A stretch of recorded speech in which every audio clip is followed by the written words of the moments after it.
चलिए तो हम लोग फिर से आ गए इस फास्ट ट्रैक कोर्स के दूसरे लेक्चर में। आज के इस क्लास में हम लोग प्रोजेक्टाइल मोशन को वन शॉट में डिस्कस करने वाले हैं। तो पूरा वीडियो में बने रहिएगा।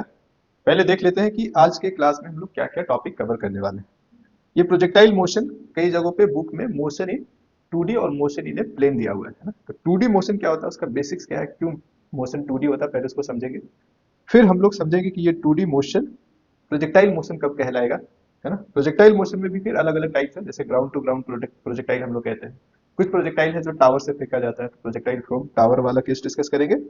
And projectile on incline plane, ये सारे केसेस जितने भी प्रोजेक्टाइल के वो सारा का सारा हम लोग डिस्कस करने वाले हैं। आइए सबसे पहले समझते हैं कि 2D मोशन क्या है। थोड़ा इस एनिमेशन को आप ध्यान से देखिएगा।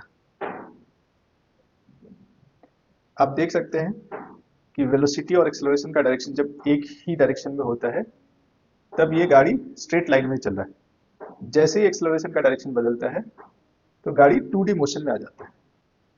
फाइनल कंक्लूजन क्या है? फाइनल कंक्लूजन है कि 2D मोशन जब हो रहा होता है तो एक्सेलरेशन और वेलोसिटी अलग अलग डायरेक्शन में होते हैं। अगर वेलोसिटी और एक्सेलरेशन अलग अलग डायरेक्शन में है तो कैसे वो पाथ चेंज करेगा, किस लोकेशन पे फाइनली पहुंचेगा, ठीक, वेलोसिटी में किस तरह का चेंज आएगा, इन सारी चीजों को समझने के लिए हम लोगों ने कुछ कॉन्सेप्ट डेवलप किया है। हम लोगों ने कहने का मतलब है पास्ट में ये कॉन्सेप्ट डेवलप किया जा चुका है मैथ्स के कुछ फंडामेंटल कॉन्सेप्ट्स को यूज करके। और आप यकीन नहीं करेंगे कि इस कॉम्प्लेक्स प्रॉब्लम को इतना आसान बना दिया गया है कि आप सोच नहीं सकते। कैसे, पहले समझते हैं कि 2D मोशन अगर हो रहा है तो 2D मोशन में जो चेंजेस आता है पोजीशन को लेकर के, वेलोसिटी को लेकर के, उसको पहले रिप्रेजेंट कैसे करेंगे। तो एक तरीका है ग्राफिकल तरीका, जिसमें हम लोग कोऑर्डिनेट एक्सिस का इस्तेमाल करते हैं। मान लेते हैं एक्स एक्सिस और वाई एक्सिस है। अब इसी एक इस प्लेन में 2D मोशन का मतलब मोशन इन ए प्लेन भी है, मतलब किसी एक प्लेन में पार्टिकल को रहना, ऊपर नीचे नहीं जाना। 3D मोशन का केस इसी को के हेल्प से समझाया जा सकता है या समझा जा सकता है, ठीक है। तो पहले मोशन इन ए प्लेन को समझते हैं। तो इस प्लेन में पार्टिकल कहीं भी चल सकता है, जरूरी नहीं है कि वो स्ट्रेट लाइन में चले, है ना। ऐसे कोई टेढ़ा सा पाथ पे चल रहा है मान लीजिए, किसी पॉइंट ऑफ टाइम पे इसका जो पोजीशन है उसको हम पोजीशन वेक्टर आर से दिखा रहे हैं, है ना। और जैसे ये पाथ पे आगे बढ़ेगा तो आर चेंज होगा। आर यहाँ से मान लीजिए यहाँ चला गया, आर डैश हो गया। जैसे ही ये 2D मोशन में, मोशन इन ए प्लेन में या टेढ़े पाथ पे जब ये चलता है तो आर वेरी कर रहा है। अब इस आर के वेरिएशन को कैसे दिखाया जा सकता है? आर में चेंज हो रहा है तो इसके साथ साथ क्या चेंज हो रहा है उसको समझते हैं। आर में चेंज होने के साथ साथ इस पार्टिकल का जो कोऑर्डिनेट है एक्स और वाई ये भी बदल रहा है। और वेक्टर्स अगर आपने पढ़ा है तो ये बात जरूर जानते होंगे कि कोऑर्डिनेट का सीधा रिलेशन पोजीशन वेक्टर के साथ भी है। कैसा रिलेशन है? तो जो पोजीशन वेक्टर है आर, उसको हम लिखते हैं, इसका दो कंपोनेंट होगा। एक्स के डायरेक्शन में जो कंपोनेंट है वो एक्स कोऑर्डिनेट के बराबर होगा, और वाई के लॉन्ग इसका कोऑर्डिनेट है, कंपोनेंट है, सॉरी, वेक्टर को हम कंपोनेंट के फॉर्म में लिख रहे हैं। तो आर का जो एक्स कंपोनेंट है वो एक्स कोऑर्डिनेट पे डिपेंड करेगा, और वाई कंपोनेंट जो है वाई कोऑर्डिनेट पे डिपेंड करेगा, और वाई कोऑर्डिनेट के एग्जैक्टली बराबर भी होगा। अब जब आर में चेंज आएगा तो साथ में एक्स और वाई में भी चेंज आ रहा है, ठीक है। अब इस चेंज का जो रेट है, आर का जो रेट ऑफ चेंज होगा, पोजीशन वेक्टर का जो रेट ऑफ चेंज है उसको हम लोग वेलोसिटी कहते हैं। आर में जो चेंज होता है वो डिस्प्लेसमेंट को बताता है, और डिस्प्लेसमेंट का रेट ऑफ चेंज जो है वो वेलोसिटी कहलाता है। तो इसमें रेट ऑफ चेंज जो है एक्स और वाई पे कैसे डिपेंड करेगा उसको समझने के लिए पहले हम क्या करेंगे, डिफरेंशिएटिंग बोथ साइड्स पहले मैथमेटिकली समझते हैं with respect to t. T के रेस्पेक्ट पे दोनों तरफ इसको डिफरेंशिएट करिए तो आपको मिलता है एक तरफ डिफरेंशिएशन ऑफ आर और दूसरी तरफ differentiation of X I plus differentiation of Y J. अब D R by D T तो हमें पता है क्या कहलाता है, इसको हम लोग वी कहते हैं, वेलोसिटी बताएगा, है ना। जिधर डेल्टा आर होगा उधर वेलोसिटी का डायरेक्शन होगा, ठीक है सर। ये D X by D T और D Y by D T क्या बता रहा है? अब ये जो राइट साइड है वो वेलोसिटी का ही दो कंपोनेंट है जो कि एक्स और वाई के डायरेक्शन में, तो इसको हम लोग वी एक्स कह लेते हैं और इसको हम वी वाई कह देते हैं, ठीक है। अब इसको एक बार और डिफरेंशिएट कर लीजिए, अगेन डिफरेंशिएटिंग बोथ साइड्स। एक बार और डिफरेंशिएट करेंगे तो क्या मिल जाएगा, यही एक्सप्रेशन बन जाएगा एक्सेलरेशन का, यहाँ D V by D T और दूसरी तरफ D we X upon D T I plus D we Y upon D T J, ऐसा बन जाएगा। अब वीडियो शुरू किया है तो पूरा ध्यान से देखिएगा, और इस वीडियो के अंत तक आपको कुछ ऐसा मिलने वाला है जो आप यकीन नहीं करेंगे। ये सिर्फ प्रोजेक्टाइल मोशन का कॉन्सेप्ट नहीं है, पूरे फिजिक्स में इसको अप्लाई करेंगे, जहां भी 2D मोशन की बात आएगी और आना ही है, उन सभी जगहों पे इसका इस्तेमाल होगा, है ना। तो इसको बहुत ध्यान से समझेंगे। अब वेलोसिटी का जो रेट ऑफ चेंज है उसे हम बोलते हैं एक्सेलरेशन। एक्सेलरेशन का भी दो कंपोनेंट मिल गया, एक्स और ए वाई। अब अगर आपको एक्सेलरेशन बताना किसी पॉइंट ऑफ टाइम को, तो उसको कंपोनेंट के फॉर्म में बता सकते हैं। अगर एक्सेलरेशन का कंपोनेंट पता है ना, या वेलोसिटी बताना है तो उसके कंपोनेंट के टर्म में बता सकते हैं, पोजीशन वेक्टर बताना है तो कंपोनेंट के टर्म में बता सकते हैं। तो किसी भी पॉइंट ऑफ टाइम पे जो पोजीशन वेक्टर है वो कहाँ चला गया है, उसको समझने के लिए हम लोग उसको कंपोनेंट की तर्ज पे समझते हैं। क्या मतलब है मेरा? मेरा यहाँ कहने का मतलब है कि अगर आप थोड़ा भी ध्यान देंगे तो आपको देखने से पता चलेगा कि ये जो एक्स है basically d we x by D t से आ रहा है। वी एक्स का जो रेट ऑफ चेंज है वो डायरेक्टली एक्सेलरेशन के एक्स कंपोनेंट को बता रहा है।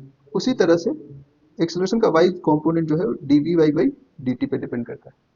और फिर वी एक्स वी वाई क्या है फर्दर? सर वी एक्स जो है वो rate of change of x है, और हम लोगों ने वी वाई किसको लिखा था?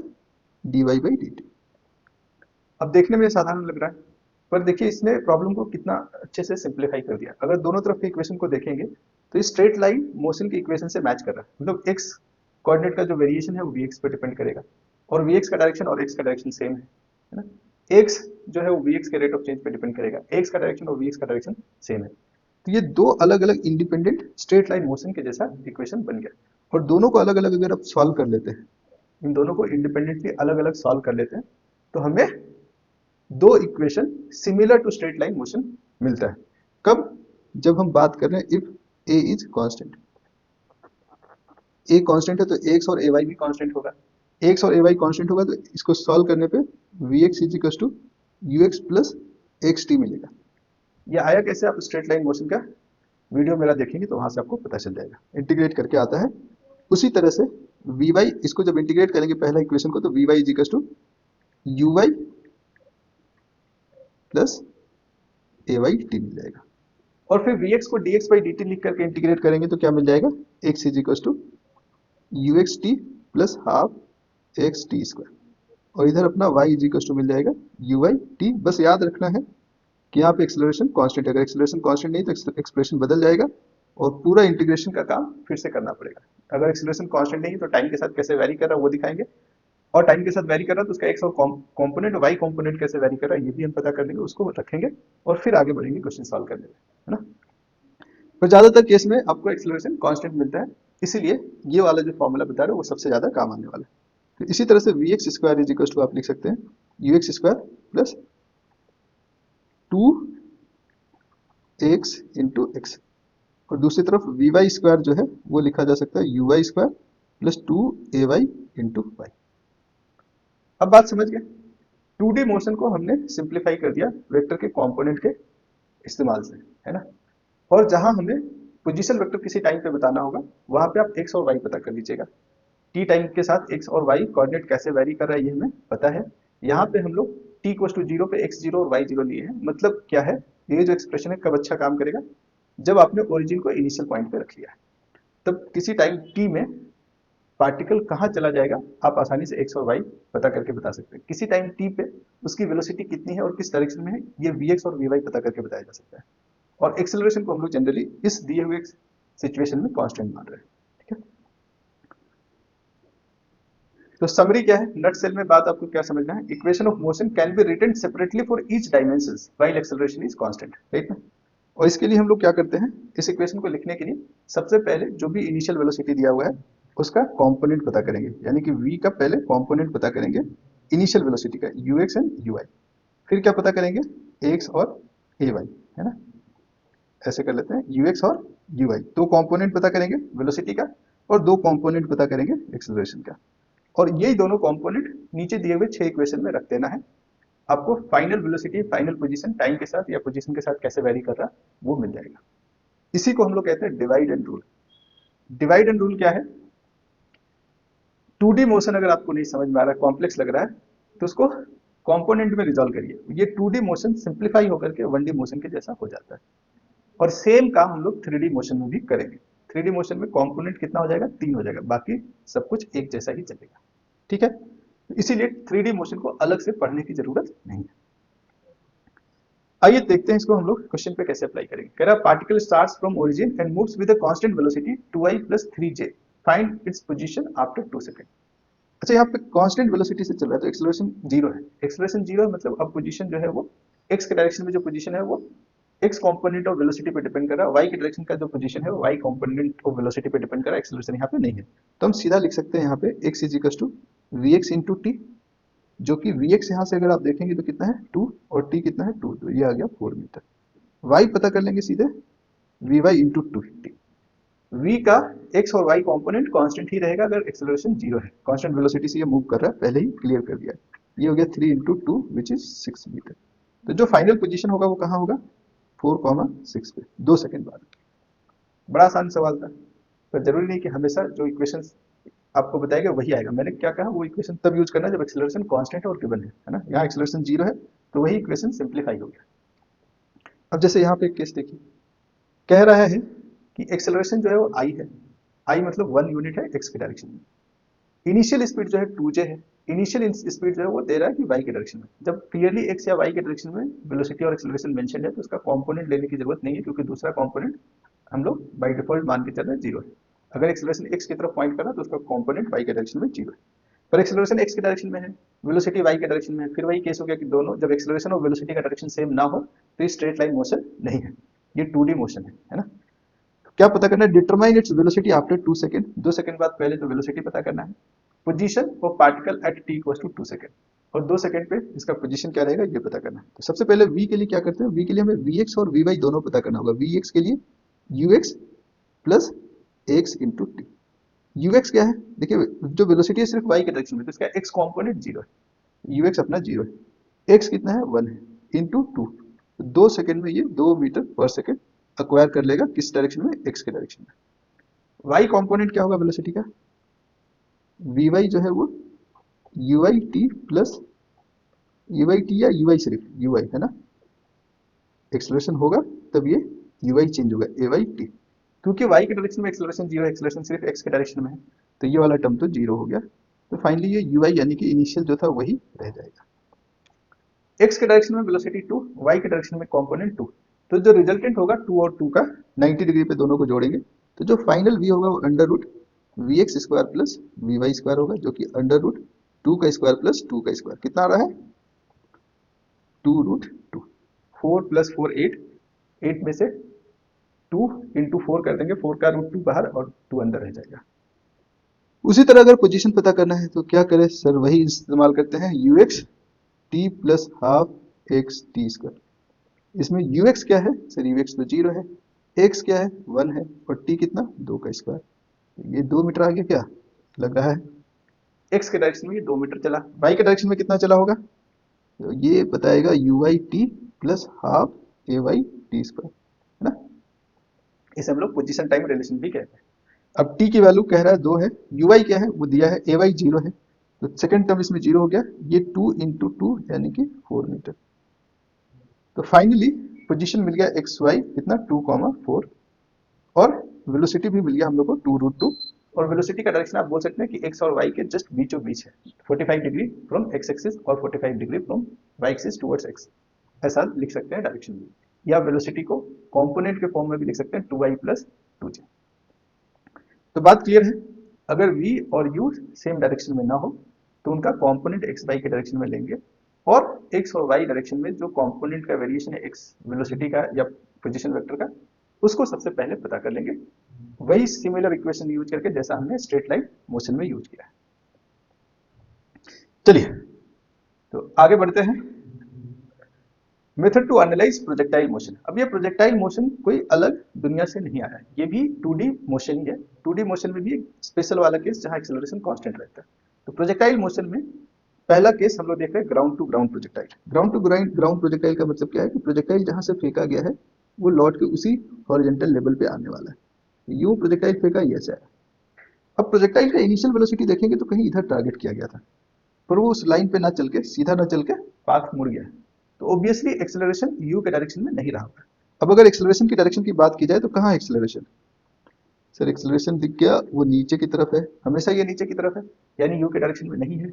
जब एक्सेलरेशन यू के डायरेक्शन में नहीं है तब ये मोशन 2D मोशन होगा। तो सॉल्यूशन क्या है सर? सॉल्यूशन यही है कि हमें एक्सिस सेलेक्ट करना होगा, एक्स एक्सिस और वाई एक्सिस, यही प्रोसेस है। प्रोसेस ध्यान से समझिए, कोई भी प्रोजेक्टाइल मोशन है, पहले यू और ए के डायरेक्शन को सही से इंडिकेट करिए और फिर एक्स एक्सिस और वाई एक्सिस सेलेक्ट करिए। एक्स एक्सिस और वाई एक्सिस सेलेक्ट करते समय क्या ध्यान देना है, एक्सिस को ऐसे सेलेक्ट करिए ताकि ए और यू का कंपोनेंट लेना आसान हो, और दूसरा इनिशियल पोजीशन और फाइनल पोजीशन को आसानी से उस एक्सिस सिस्टम में दिखाया जा सके। तो जब हमने एक्स और वाई एक्सिस सेलेक्ट किया, इसमें आप ए और यू का कंपोनेंट भी आसानी से दिखा सकते हैं, और फाइनल पोजीशन एक्स एक्सिस पे, तो फाइनल पोजीशन पे वाई कोऑर्डिनेट और एक्स कोऑर्डिनेट को आसानी से दिखाया जा सकता है और पता किया जा सकता है ना। दूसरा स्टेप क्या है? तो दूसरा स्टेप है हमें यूएक्स पता करना है और यूवाई पता करना है। यूएक्स कितना होगा? जिस एक्सिस के साथ एंगल थीटा बन रहा है उधर का कंपोनेंट कॉस में, यानी यू का दो कंपोनेंट इधर और एक ऊपर। इधर वाला जो यूएक्स कंपोनेंट है वो यू कॉस थीटा। अब कहेंगे सर आपको कैसे पता है कॉस में होगा, और यूवाई वाला जो होता है यू साइन थीटा होगा। जिसके साथ एंगल थीटा नहीं बन रहा उधर का कंपोनेंट साइन में। तो कैसे होगा समझिए, ये जो यूवाई है और यूएक्स मिलकर कर एक राइट एंगल ट्राइंगल बना रहा है, तो इस राइट एंगल ट्राइंगल का हाइपोटेन्यूज अपना नेट यू है ना। अब इस राइट एंगल ट्राइंगल में यूआई परपेंडिकुलर की जगह पे है, तो यूआई परपेंडिकुलर है और यू हाइपोटेन्यूज है। परपेंडिकुलर बाई हाइपोटेन्यूज क्या होता है? साइन थीटा होता है सर, इसीलिए यूआई को मैंने बोला साइन थीटा होगा। ऐसे ही अगर आप यूएक्स और यू में रिलेशन को एनालाइज करेंगे, तो यूएक्स बेस के पोजीशन पे है, यूएक्स बाई यू, यू यहाँ पे हाइपोटेन्यूज के पोजीशन पे है, वो होगा कॉस थीटा के बराबर। तो जो बेस के पोजीशन में आ रहा है उसमें हाइपोटेन्यूज इंटू कॉस थीटा लगा देना है। पॉइंट क्लियर है?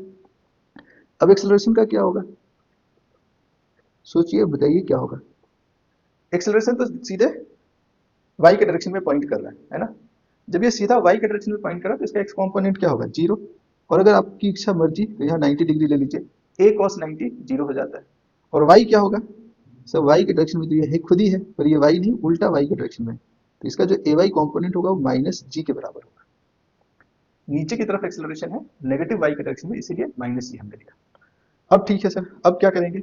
जब आपका कंपोनेंट क्लियर हो गया, U x you Y X A Y, इन सबको जाकर के क्या करेंगे? इक्वेशन में रख देंगे। कौन सा इक्वेशन? आगे दिखाते हैं।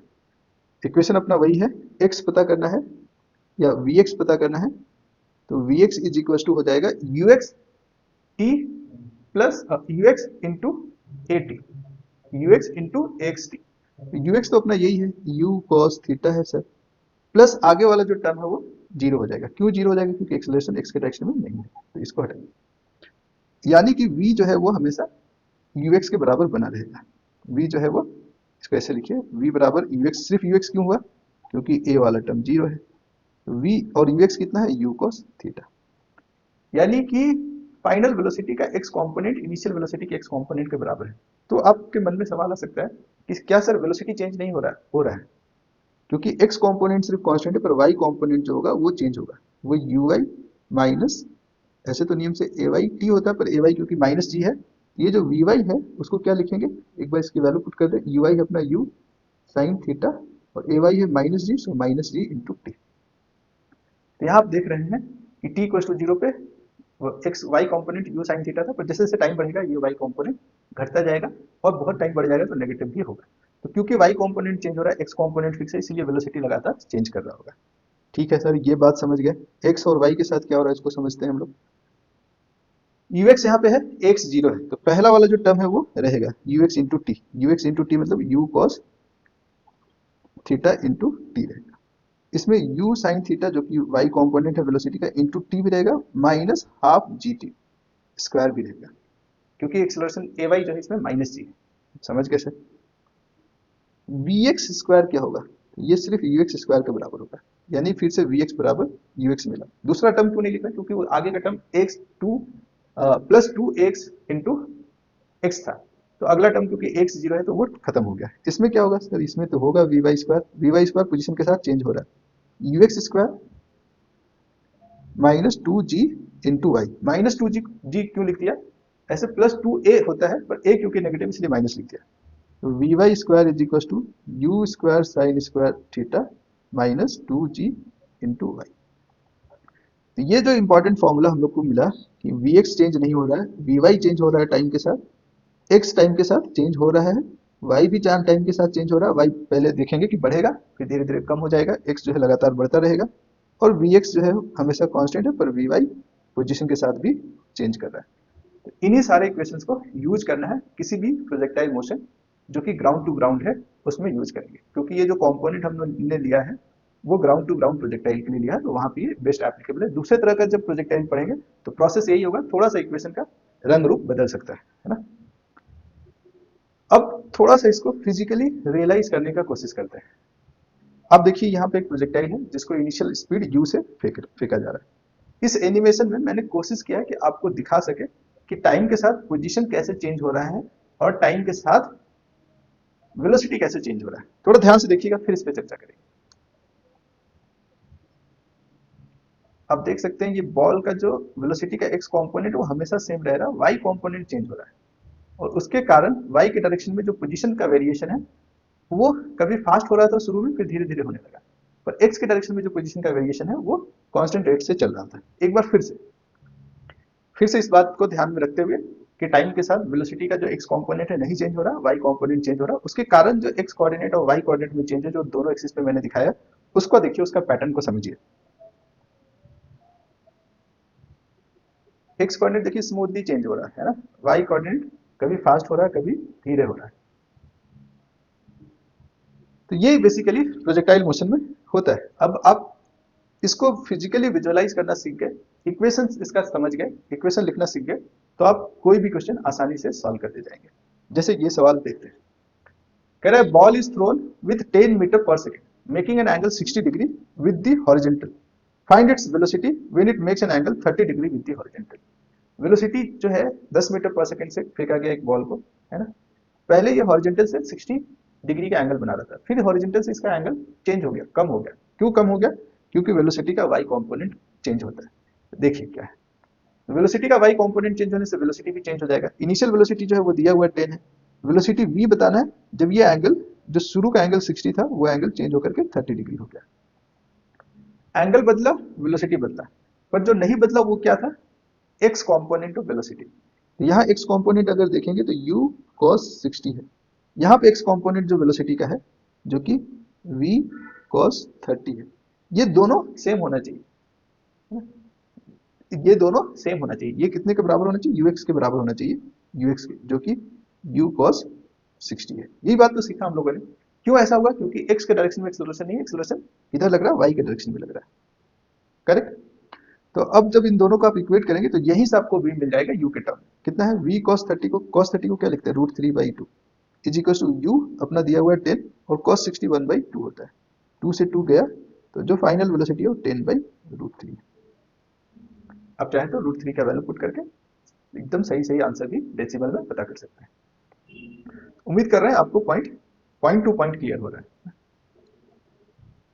अब देखिए कुछ ऐसे सवाल है जो रिपीटेडली पूछा जाता है, उसको अलग से थ्योरी बना दिया गया इसीलिए। जैसे कई बार आपसे पूछा जाएगा टाइम ऑफ फ्लाइट क्या है।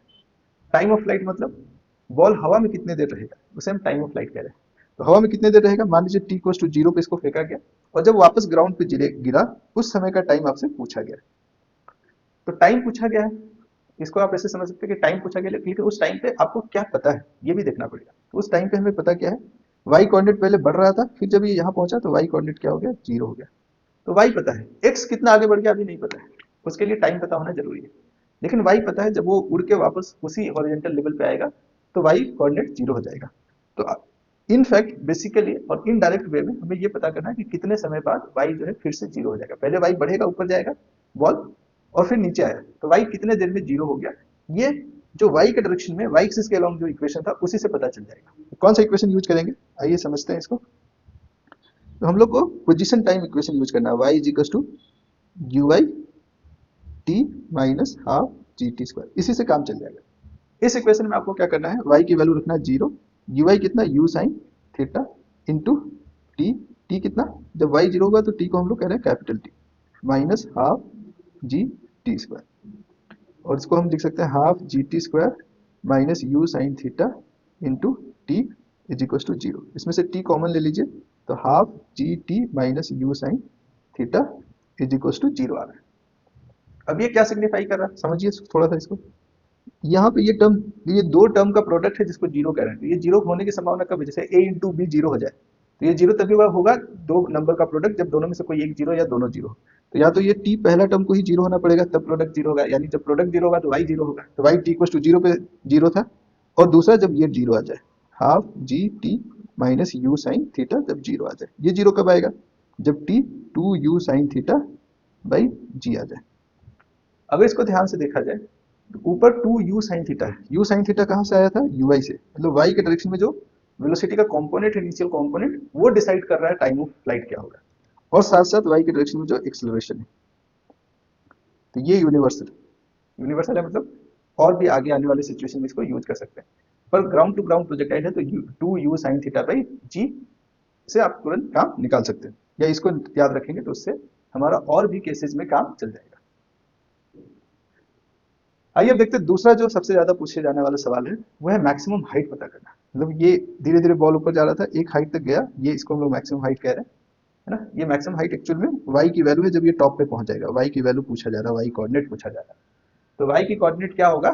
कब? जब ये टॉप पे पहुंच जाएगा। जब ये टॉप पे पहुंच जाता है तो वाई पता करना, लेकिन वाई के लिए हमें और क्या पता है? उस क्या टाइम पता है, वहां का पोजीशन बताना है तो टाइम नहीं पता है। कुछ वेलोसिटी के बारे में पता है। ये देखिए जो वी वाई था ना, वो धीरे धीरे घटते घटते यहाँ पे वी वाई क्या हो गया? जीरो हो गया। तो जब ये टॉप पे पहुंचता है तो वी वाई जीरो हो गया। इसका मतलब हमें वाई कोऑर्डिनेट पता करना जब वी वाई जीरो हो जाएगा। इनडायरेक्ट वे में क्या पता करना है? वाई का वी वाई के साथ क्या रिलेशन है? तो ये वेलोसिटी पोजीशन रिलेशन जो हमने लिखा था, v Y square is equal to you Y square plus two a y into y, उसका इस्तेमाल करेंगे। जब आप उसका इस्तेमाल करेंगे वी वाई स्क्वायर, क्यों इसका इस्तेमाल करें? क्योंकि वी वाई पता है और हमें वाई पता करना उस जगह पे, है ना।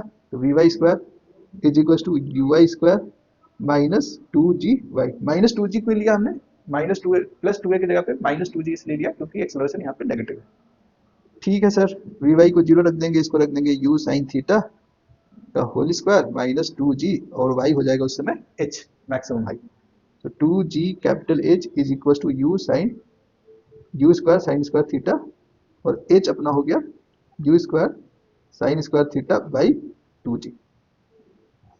और एक तरीका इस फॉर्मूले को याद रखने का, हम इसको सीधे u Y square by two a y भी समझ सकते हैं। यानी मैक्सिमम हाइट फिर से वाई कॉम्पोनेंट जो है वेलोसिटी का उस पर डिपेंड कर रहा है, और एक्सेलरेशन का जो वाई कॉम्पोनेंट है उस पर डिपेंड कर रहा है। क्लियर है? तो अगर कहीं वाई कॉम्पोनेंट डायरेक्ट दिया गया है तो फिर आपको साइन थीटा और ये सब खोजने की जरूरत नहीं है। ठीक है, कई बार ऐसे सवाल पूछे जाते हैं। अब तीसरा क्या हमें पता करने के लिए पूछा जा सकता है कि जब ये गिरेगा सेम हॉरिजॉन्टल लेवल पे तो एक्स के डायरेक्शन में कितना दूरी चल चुका है, उसे हम हॉरिजॉन्टल रेंज कहते हैं। यानी कि अब हमें एक्स पता करना है कब जब ये वापस ग्राउंड पे आ जाएगा। तो जब वापस ग्राउंड पे आ जाएगा तो हमें पता है कि वाई जीरो होता है, और इस समय का टाइम भी अब हमें पता चल गया। तो हम टाइम का इस्तेमाल करके, जैसे हमने वाई जीरो होता है इसका इस्तेमाल करके टाइम पता कर लिया, अब टाइम का इस्तेमाल करके एक्स क्या होगा उस समय पे ये पता करना, वही हॉरिजॉन्टल रेंज होगा। क्या पता करेंगे? एक्स पता करेंगे जब टाइम ऑफ फ्लाइट के बराबर है। एक्स के लिए क्या फॉर्मूला था सर? एक्स था अपना you x T plus half x T square, है ना। पर इस केस में, इस पर्टिकुलर केस में एक्स के डायरेक्शन में तो एक्सेलरेशन है नहीं, एक्सेलरेशन तो वाई के डायरेक्शन में है। एक्स हमेशा क्या है? जीरो है। जीरो है तो समस्या ऐसे ही आधा हल हो गया। X is equal to u cos theta into t होगा। ठीक है सर। अगर कैपिटल टी कह रहे हैं तो एक्स को आर कह दीजिए। ये यू कॉस थीटा और टी क्या आया था? U sign to you sine theta. अगर आपको याद है टाइम ऑफ फ्लाइट कितना आ रहा था? टू यू वाई, जिसको यू साइन थीटा भी बोलते हैं, डिवाइडेड बाई जी। और इसको थोड़ा सिंप्लीफाई कर ले तो ये आ जाता है two you square sine theta into cos theta by जी। और इसको अगर थोड़ा छोटा करना चाहते हैं तो two sine theta into cos theta जो है ट्रिगोनोमेट्रिक आइडेंटिटी है, जो बराबर होता है साइन टू थीटा के। आप ऐसे भी लिख सकते हैं, ऐसे भी याद कर सकते हैं, और इसको थोड़ा छोटा करके भी याद किया जा सकता है। मतलब आर हो गया अपना टू, टू अब हट जाएगा, two sine theta cos theta को मिला करके क्या लिख देंगे अब? Sine two theta divided by G. ये फाइनल एक्सप्रेशन हो गया। एक और बढ़िया तरीका बताते हैं आप लोग को याद करने का। इसमें कौन कौन इन्वॉल्व है? यूएक्स भी इन्वॉल्व है, यूआई भी इन्वॉल्व है, क्योंकि वाई की डायरेक्शन का वेलोसिटी टाइम पीरियड को डिसाइड करता है। इसको ऐसे कह सकते थे two into you x into you I by नीचे क्या था? ए वाई। इस फॉर्मेट में भी इसको याद रखा जा सकता है, कई जगहों पे काम आएगा, डायरेक्ट क्वेश्चन को सॉल्व कर देगा। अगर एक्स और वाई कॉम्पोनेंट वेलोसिटी का दिया हुआ है तो फिर से थीटा ढूंढने की जरूरत नहीं है, sine theta sine two theta पता करने की जरूरत नहीं, डायरेक्ट इसको यूज करके क्वेश्चन सॉल्व किया जा सकता है। कुछ फॉर्मूला जो रिपीटेडली यूज होगा उसको याद कर लीजिए। Time period 2u sine theta by g, maximum height u square sine square theta by 2g, और रेंज का फॉर्मूला है u square sine 2 theta by g. Time period को याद रखने का एक और तरीका है 2ui by a y, maximum height ui square by 2ay, और रेंज के लिए क्या मैंने बोला 2ui, 2ui इंटू ux, और यहाँ पे ux कह दीजिए, पहले ऑर्डर में x आता है पहले, तो x को पहले लिख दे 2ux ui by a y. इस तरह से आपको टाइम पीरियड, मैक्सिमम हाइट और रेंज का फॉर्मूला याद रखना है। अगर इतना याद है तो अपना बहुत सारा काम सॉर्ट आउट हो जाएगा। आइए इसको यूज करते हैं, देखते हैं कुछ सवाल, कुछ क्वेश्चन सॉल्व करके कि कैसे सॉल्व किया जा सकता है इस फॉर्मूले के हेल्प से। कह रहा है cricket ball is thrown at a speed of 28 metre per second in a direction 30 degree above the horizontal, यानी हॉरिजॉन्टल से 30 डिग्री के एंगल पे क्रिकेट बॉल फेंका गया, यू दिया हुआ है, थीटा दिया हुआ है। पता करना है calculate the maximum height, the time taken by the ball to return to the same level यानी time of flight, and distance from the thrower to the point where the ball returns to the same level. Same level पे जब लौटेगा तो जो throwers उसका distance है, horizontal distance जिसे हम range बोलते हैं, रेंज पता करना है ना। मैक्सिमम हाइट फॉर्मूला सिर्फ यूज करना चाहे आप तो कर सकते हैं। मैक्सिमम हाइट h जो था वो u square sine square theta by 2g, यानी कि ui था, u कितना है 28 का स्क्वायर साइन 30 है ना, साइन 30 कितना होता है सर, साइन 30 हाफ होता है, तो यहाँ पे आप साइन 30 का होल स्क्वायर ले लीजिए डिवाइडेड बाई 2 इंटू 10। बस अब इसको सिंप्लीफाई कर लेना, 28 का स्क्वायर इंटू साइन 30 यानी 1/4, और नीचे जो है वो 4 को नीचे ही ले आया जाए, तो नीचे आ गया 4 इंटू 2 इंटू 10। अब क्या करेंगे, अब इसको थोड़ा सिंप्लीफाई कर लीजिए, तोड़ लीजिए 28 इंटू 28 बाई 4 इंटू 2 इंटू 10, 7 चौक 28, 2 से काट दीजिए, 12 दूनी 24, 12 चौक 48 बटा 10 यानी 4.8 मीटर। मिल गया। अब क्या पता करना था, टाइम, टाइम ऑफ फ्लाइट का फॉर्मूला यूज करेंगे 2ui बाई जी। ui कितना है 2 यूज करिए, 2 ui था u sine theta, u is 28, sine theta is half by g कितना है 10 है, 2 से 2 कट गया, ये 2.8 मीटर, ये अपना मीटर में। टाइम ऑफ फ्लाइट है तो किसमें, सेकंड, 2.8 सेकंड तक हवा में रहा। अब डिस्टेंस कैसे निकलेगा सर, डिस्टेंस के लिए आपको टाइम ऑफ फ्लाइट मिल गया है, यूएक्स से डिस्टेंस को मल्टीप्लाई कर दीजिए, काम हो गया। या आप पूरा फॉर्मूला चाहते हैं तो पूरा फॉर्मूला लिखिए, हम क्या कर सकते हैं यूएक्स इंटू टी भी कर सकते हैं, है ना, आएगा वही चीज। एक बार टाइम पीरियड पता कर ली तो फिर दोबारा मेहनत करने की जरूरत नहीं है। यूएक्स कितना होगा, यू कॉस 30 यानी 28 into cos √3 by 2 into, into क्या करना है सर, अच्छा सॉरी, पहले कॉस 30 लिखिए फिर √3 बाई 2, बाद में वैल्यू पुट करेंगे। टाइम पीरियड 2.8, तो ये आ जाएगा अपना cos 30 इज √3 बाई 2, तो ये 14 √3 इंटू 2.8। इसको सिंप्लीफाई कर लेंगे, जो आएगा आंसर उसे मीटर में लिखना है। या आप पूरा वही चीज को फॉलो करते चलिए, जिसमें हम लिखेंगे, क्या लिखेंगे, u square sine 2 theta by g, उससे भी आप सिंप्लीफाई करेंगे तो यही पहुंच जाएंगे, इसी तरह का कुछ आंसर आएगा। तो आप पॉइंट समझ गए होंगे कि मैक्सिमम हाइट पे, टाइम ऑफ फ्लाइट पे और रेंज पे सवाल पूछेगा तो डायरेक्ट फॉर्मूले से काम चल सकता है। ये फॉर्मूला आया कैसे, इसको भी हमने समझा, अलग अलग तरीके से कैसे रिप्रेजेंट करते हैं ये भी हम लोगों ने देखा। अब थोड़ा इन फॉर्मूले को और एक्सप्लोर करते हैं। जैसे रेंज जो है, हॉरिजॉन्टल रेंज, अगर हम स्पीड को सेम रख के सिर्फ एंगल चेंज करेंगे तो रेंज में कैसा बदलाव आता है और किस एंगल पे मैक्सिमम रेंज मिलेगा, उसको थोड़ा सा समझने की कोशिश करते हैं इस एनिमेशन से। ये देखिए अलग अलग एंगल पे सेम स्पीड से बॉल को फेंका गया। पहले हमने फेंका 15 डिग्री पे, फिर 30 डिग्री पे जैसे फेंकते हैं सेम स्पीड से, तो हम देख रहे हैं रेंज बढ़ गया। 45 डिग्री पे फेंकते हैं सेम बॉल को सेम स्पीड से, ये और आगे जाके गिरता है। पर और अगर फर्दर हम एंगल बढ़ा दे रहे, 65 कर दिया 45 से, तो अब देख रहे हैं हाइट तो बढ़ा लेकिन ये पहले गिर गया। अगर हम एंगल को 85 डिग्री रखते हैं तो ये और पहले गिर जाता है। यानी 0 से 90 डिग्री के बीच में एक एंगल है, वो एंगल 45 डिग्री है जिसपे रेंज मैक्सिमम हो रहा है। ये 45 पे रेंज मैक्सिमम हो रहा है, इसको आप प्रैक्टिकली भी देख सकते हैं, एनिमेशन में भी वही चीज दिखाने की कोशिश की गई है और मैथमेटिकली भी समझा जा सकता है। कैसे समझा जा सकता है, रेंज का जो फॉर्मूला होता है वो u square sine 2 theta by g. अब ये मैक्सिमम रेंज कब होगा, for R max your sine 2 theta must be 1, sine का कुछ भी एंगल डालिए अंदर में, साइन का मैक्सिमम वैल्यू 1 ही जा सकता है, उससे बड़ा कभी नहीं होता। -1 से +1 के बीच में ही ये घूमता फिरता है साइन थीटा, क्योंकि ये परपेंडिकुलर बाई हाइपोटेन्यूज है, परपेंडिकुलर कभी हाइपोटेन्यूज से बड़ा नहीं होगा, इसीलिए रेशियो 1 से बड़ा नहीं होता। एक ही केस है जब इसका एंगल 90 डिग्री हो जाए, यानी कि जब 2 थीटा 90 डिग्री हो जाए। 2 थीटा 90 होने का मतलब है थीटा 90/2 यानी कि 45 डिग्री हो जाए। बात समझ रहे हैं? तो मैथमेटिकली भी ये बात प्रूफ हो रहा है कि 45 डिग्री एंगल पे रेंज जो है वो मैक्सिमम होगा। प्रैक्टिकली भी चेक कर सकते हैं, एनिमेशन में भी वही बताने की कोशिश किया गया। और आर मैक्स जो होगा एग्जैक्टली वो कितना होगा, आर मैक्स सिर्फ u² होगा। डन है। आइए थोड़ा और देखते हैं। 45 डिग्री पे तो रेंज मैक्सिमम मिल रहा है, पर उससे ज्यादा अगर बढ़ाते हैं एंगल तो रेंज छोटा हो जाता है, कम पे भी छोटा हो जाता है। इसमें आप ध्यान देंगे अगर तो दो ऐसा एंगल मिलेगा 45 को छोड़ करके, बाकी कोई और एंगल लेते हैं तो उसका एक कॉम्प्लीमेंट्री एंगल मिलेगा जिसपे सेम रेंज होता है। वो कॉम्प्लीमेंट्री एंगल क्या है देखिए, तो 15 पे हमने फेंका तो एक रेंज मिला, 15 से बढ़ेंगे तो रेंज बढ़ेगा पहले, है ना। 15 से हमने 30 पे फेंका, रेंज बढ़ गया। फिर अगर आप 45 डिग्री एंगल पे फेंकते हैं तो फिर से रेंज बढ़ जाएगा, पर 45 से जैसे बड़ा होगा वैसे रेंज कम होने लगेगा। तो बड़ा करते करते करते एक एंगल मिलेगा जहां पे रेंज 30 वाला से मैच कर जाएगा। तो 30 पे जो रेंज था वही आप देखते हैं 60 पे मिलता है, जो 15 पे रेंज था वही 75 पे भी मिलता है। और जो दो एंगल जिस पे रेंज सेम मिल रहा है उनको अगर ध्यान से देखेंगे तो उनका सम 90 डिग्री है ना। इसीलिए कहा जाता है दो ऐसा एंगल जिसका सम 90 डिग्री है, यानी दोनों मिलकर अगर 90 डिग्री का एंगल बनाता है तो वो कॉम्प्लीमेंट्री एंगल कहलाता है, एक दूसरे का कॉम्प्लीमेंट्री है। अब इसको मैथमेटिकली प्रूव करना हो तो क्या करेंगे, हमने कहा कि दो अलग अलग एंगल है। मान लीजिए इसी सिनेरियो में हमने कहा कि एक ये वाला एंगल है θ1 और एक एंगल है θ2। इन दोनों एंगल पे हमें सेम रेंज मिल रहा है, तो ये θ1 θ2 में रिलेशन क्या होगा मैथमेटिकली समझने की कोशिश करते हैं।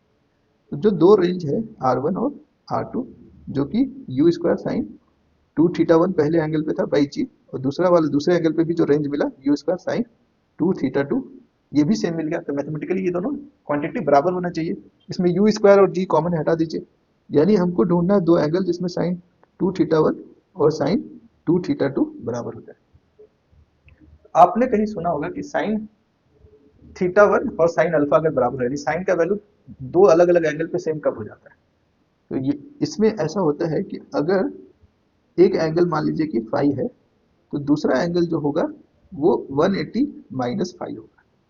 एक एंगल अगर फाई है तो दूसरा 180 - फाई होगा, तभी ऐसा होगा। आप इसको इस तरह से भी समझ सकते हैं, ट्रिगोनोमेट्री में आपने देखा होगा, नहीं देखा है तो मेरा मैथमेटिकल टूल्स का वीडियो देख लीजिएगा। ये मान लीजिए कोई एंगल फाई है, तो दूसरा एंगल जहां पे सेम परपेंडिकुलर मिले इधर मिलेगा सेकंड क्वाड्रेंट में, और ये 180 में से फाई को माइनस करने पे मिलेगा, यानी दूसरा एंगल ये जो है वो 180 - फाई। तो दो एंगल पे अगर सेम साइन का वैल्यू मिल रहा है ना, तभी दोनों पे रेंज सेम होगा। और साइन का वैल्यू कब मिलता है, अगर इसको आप फाई मान रहे हैं तो दूसरा वाला जो है टू 2θ2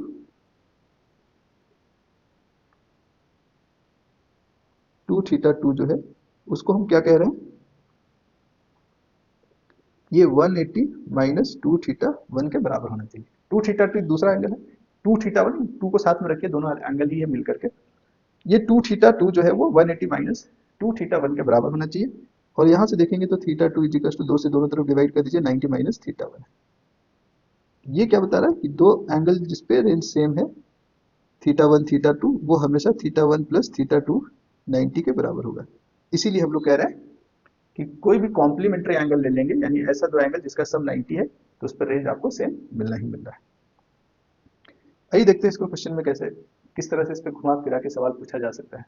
कह रहा है Galileo writes that for angle of projection of the projectile at an angles 45 + alpha and 45 - alpha the horizontal ranges described by the projectile are in the ratio. अब गैलीलियो एक बहुत खोजू टाइप के आदमी हैं, वो हमेशा एक्सपेरिमेंट करते हैं, कुछ पैरामीटर चेंज करते हैं, ऑब्जर्वेशन करते हैं और एक रिलेशन ढूंढने की कोशिश करते हैं। तो उन्होंने क्या किया कि 45 से थोड़ा एंगल ज्यादा रखा और उतना ही 45 से कम रखा। दोनों पे जब रेंज उन्होंने पाया तो उस रेंज का जो रेशियो बार बार आ रहा था वो सेम आ रहा था, और वो रेशियो क्या आ रहा था वही आपको बताना है।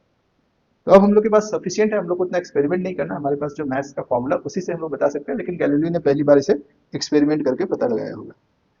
तो जो दो एंगल की बात हो रही है θ1 एक 45 + अल्फा और θ2 जो है वो 45 - अल्फा। एक एंगल 45 से जितना बड़ा है दूसरा 45 से उतना ही छोटा है, ये क्या बताता है कि जब हम दोनों को जोड़ेंगे theta one plus theta two को, तो ये 45 45 90 और प्लस अल्फा माइनस अल्फा 0, यानी दोनों का सब 90 आ रहा है। मतलब ये दोनों कॉम्प्लीमेंट्री एंगल है, तो दोनों ही एंगल पे जो रेंज होगा वो क्या होगा, बराबर होगा, R1 R2 बराबर होगा। आप अल्फा की वैल्यू कुछ भी इसमें चेंज करिए, यानी कि जो रेशियो होगा R1/R2 का वो 1 होगा या 1:1 होगा। सही आंसर कौन सा है, सी है। तो अगर आपको कॉम्प्लीमेंट्री एंगल का आइडिया है तो इस क्वेश्चन को आसानी से सॉल्व कर सकते हैं। ठीक है, चलिए दूसरा सवाल देखते हैं। कह रहा है projectile can have the same range for two angles of projection if T1 and T2 be the times of light in the two cases, then कह रहा है कि दो अलग अलग एंगल है पर रेंज सेम है, तो दोनों एंगल क्या होगा, कॉम्प्लीमेंट्री होगा। ठीक है सर, एक अगर थीटा होगा तो दूसरा 90 माइनस थीटा होगा। अब बताना है कि इन दोनों एंगल पे जो टाइम आ रहा है T1 और T2, टाइम पीरियड तो बदल जाएगा क्योंकि आप एंगल चेंज करते हैं तो वाई कंपोनेंट वेलोसिटी का चेंज हो जाता है, वाई कंपोनेंट चेंज होगा तो टाइम ऑफ फ्लाइट भी चेंज हो जाएगा। पर ये T1 T2 का जो प्रोडक्ट है वो R से कैसे रिलेटेड है वो दिखाना है। तो हम क्या करेंगे, T1 जो है वो पहला थीटा वन एंगल पे कितना होता है, T1 2u sine theta one, है ना, डिवाइडेड बाई जी। ठीक है सर, या इसको साइन थीटा बोल दीजिए। दूसरा जो टाइम होगा ना, दूसरा एंगल कितना है, तो दूसरा एंगल है थीटा की जगह पे 90 माइनस थीटा, उसका कॉम्प्लीमेंट्री एंगल, उस पर जो टाइम पीरियड आएगा वो T2 है। तो ये हो गया 2u साइन थीटा बाई जी, और ये कितना हो गया 2u कॉस थीटा बाई जी। थोड़ा सा ये ट्रिकी सवाल है। अब T1 T2 को मल्टीप्लाई करेंगे तो साइन थीटा कॉस थीटा का प्रोडक्ट आएगा, और आपको याद होगा कि रेंज के फॉर्मूले में sign theta into cos theta था, तो ये कहीं ना कहीं रेंज से मेल खा रहा है ना। तो 2 मल्टीप्लाई होकर के 4 हो गया, into u square into sine theta into cos theta by g square हो गया। ठीक है, अब इसको थोड़ा सा सेपरेट कर लेते हैं, 2/g को अलग कर देते हैं, 2u square sine theta into cos theta by g, इसको अलग कर देते हैं। कई बार ये सवाल डायरेक्ट भी पूछा जा सकता है, प्रोपोर्शनैलिटी का था, डायरेक्ट पूछा जा सकता था कि T1 इंटू T2 कितना होगा। ये सर इतना वाला जो क्वांटिटी है जिसको मैंने ब्रैकेट में रखा वो R के वैल्यू को रिप्रेजेंट कर रहा है ना, तो ये क्या हो जाएगा 2R/g के बराबर। अगर प्रोपोर्शनैलिटी की बात करेंगे तो T1 इंटू T2 किसके प्रोपोर्शनल है, 2/g तो कांस्टेंट है, ये प्रोपोर्शनल है R के। सही आंसर इसमें ऑप्शन बी है। उम्मीद कर रहे हैं कि आपको सवाल समझ में आ रहा है। किसी तरह का कोई डाउट, कोई परेशानी, कोई दिक्कत आ रही है तो आप कमेंट में जरूर लिखिए। आपको मजा आ रहा है तो भी लिखिए, ताकि अगला वीडियो के लिए मुझे और मोटिवेशन मिले और बेहतर तरीके से मैं अगला वीडियो लेकर के आप लोग के लिए आ सकूं। अब देखिए अगला जो केस है, टावर टू ग्राउंड प्रोजेक्शन है। टावर टू ग्राउंड प्रोजेक्शन में फिर किसी टावर पे जाके अगर आप प्रोजेक्टाइल फेंक रहे हैं तो दो तीन संभावना है, या तो आपसे हॉरिजॉन्टल फेंक दीजिए वो भी प्रोजेक्टाइल होगा, ऊपर फेंक दीजिए वो भी प्रोजेक्टाइल होगा, नीचे फेंकिए तब भी प्रोजेक्टाइल होगा। तो एक केस हम लोग ले रहे हैं जब हॉरिजॉन्टल फेंकेंगे तब क्या होगा। जब आप हॉरिजॉन्टल फेंकते हैं तो अब देखिए यहाँ पे, अब आप एक्स और वाई एक्सिस कहीं पे सेलेक्ट करिए, प्रोसेस वही है सॉल्व करने का, एक्स और वाई एक्सिस सेलेक्ट कर लीजिए। इसी को इनिशियल पॉइंट मान के इधर हमने एक्स ले लिया और ऊपर हमने दे दिया वाई मान लेते हैं। तो जब ये यहाँ पहुंचता है तो y की वैल्यू -h हो जाता है। अब सबसे पहले टाइम पता करना है कि कितने समय पे ये y की वैल्यू -h हो जाएगा। टाइम मिल जाएगा तो अब इस पूरे प्रोसेस में जो x के डायरेक्शन में वेलोसिटी है ना वो सेम रहेगा, y का वेलोसिटी जो है वो नेगेटिव डायरेक्शन में धीरे धीरे बढ़ेगा क्योंकि एक्सेलरेशन y के डायरेक्शन में है। ठीक है सर, तो अगर हमसे पूछा जाए कि कितने समय बाद नीचे गिरेगा तो टाइम पता कर लेंगे, और नीचे जाके कितना दूर गिरेगा तो वो उसको आप यहाँ पे हॉरिजेंटल प्रोजेक्टाइल का रेंज भी बोल सकते हैं। इसको कई जगहों पे हॉरिजॉन्टल प्रोजेक्टाइल बोलते हैं, क्योंकि फेंका हॉरिजॉन्टली गया है इसलिए हॉरिजॉन्टल प्रोजेक्टाइल भी बोलते हैं, है ना। तो इसमें टाइम कैसे पता होगा, टाइम के लिए हम लोग क्या करेंगे, वाई वाला फॉर्मूला यूज करेंगे, y is equal to v y u y t minus half G T square. अब देखिए यहाँ पे जो यू एक्स है वही यू है, जिस वेलोसिटी से इसको फेंका गया वो एक्स के डायरेक्शन में, इसका वाई कॉम्पोनेंट जो होगा वो जीरो होगा, यू आई यहाँ पे जीरो है, वाई की वैल्यू -h रखना है, इसको रखना है जीरो, ये माइनस हाफ जी टी की वैल्यू यहाँ से पता करना है, माइनस माइनस दोनों कैंसिल हो जाएगा, तो टी की वैल्यू मिल रहा है 2h/g का रूट। ये टाइम है, टाइम ऑफ फ्लाइट भी इसको बोल सकते हैं।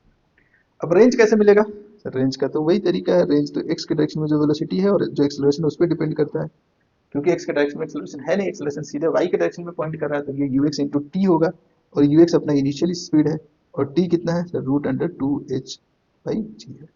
इस तरह से आपको रेंज भी मिल जाएगा। तो ये प्रोसेस है, प्रोसेस आपको याद रखना है, फॉर्मूला भूल भी जाएंगे तो आपको स्टार्ट करना है एक्स वाई एक्सिस लेना है, पता करना है अगर रेंज तो पहले टाइम पता करेंगे फिर उससे रेंज पता करेंगे, और अगर फॉर्मूला याद है तो उससे बढ़िया बात कुछ हो ही नहीं सकता, डायरेक्ट u √2h/g लिख करके आंसर पे पहुंच जाएंगे। दूसरा केस क्या हो सकता है? दूसरा केस एक ऐसा हो सकता है कि हम खड़े हैं टावर पे और प्रोजेक्टाइल को थोड़ा ऐसे ऊपर फेंका कुछ एंगल थीटा पे, ये प्रोजेक्टाइल ऐसे गया फिर आके इधर कहीं गिरा, है ना। अब इसमें जो पहले वाले केस और इस वाले केस में जो बदला है वो y कंपोनेंट वेलोसिटी का चेंज हो गया। पहले y कंपोनेंट जीरो था, अब यहाँ पे जीरो नहीं लेना। अब क्या करना है, इधर हमने अगर x एक्सिस माना है और इसको y माना है तो u का x component u cos theta और y component u sin theta. कब ऐसा होगा? जब u का एंगल x एक्सिस के साथ थीटा दिया हुआ है। Done.